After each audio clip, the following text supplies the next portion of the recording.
Voilà plus de 50 ans qu'ils sont sortis de terre. Un demi-siècle de cris, de rires, de joies et de larmes, tout ce qui fait une vie. Mais la vie ici va bientôt changer. Ces bâtiments qui forment la cité Bonaire laisseront place à un espace flambant neuf, une transformation qui nécessite le départ, même temporaire, des habitants. Pour certains, c'est un déchirement. On est obligé de s'y faire. On est obligé de s'y faire, trouver d'autres solutions.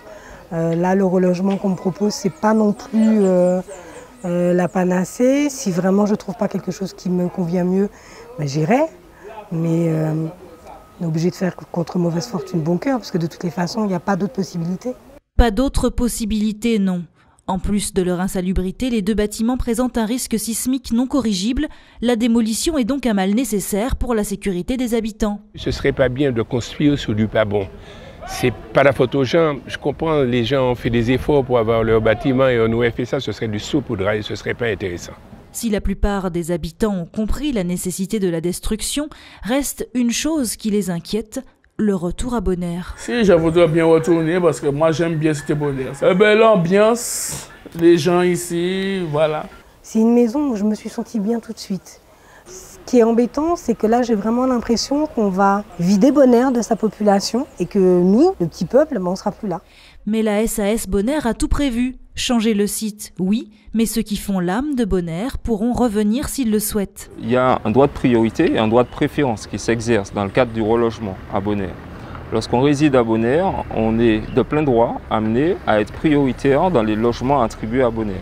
C'est simplement une question de délai. Il faut pouvoir déconstruire les bâtiments, libérer les emprises et donc dans ce laps de temps-là, il faut qu'on vous reloge ailleurs.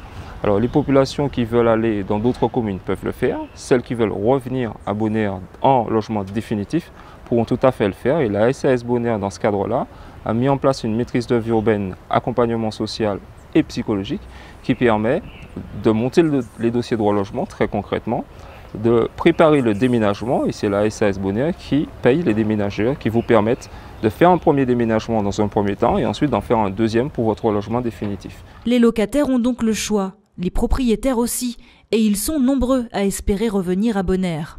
Moi, j'étais un petit peu réticente parce que j'ai dit, mais pourquoi? Si on a un bien, qu'on le vend, on n'est plus propriétaire. Là, on est propriétaire, on ne paie pas. Là, on aura un loyer. Alors, je dis, vous vous rendez compte, maintenant, mon mari est en retraite. La retraite, c'est pas le même salaire que quand on travaille.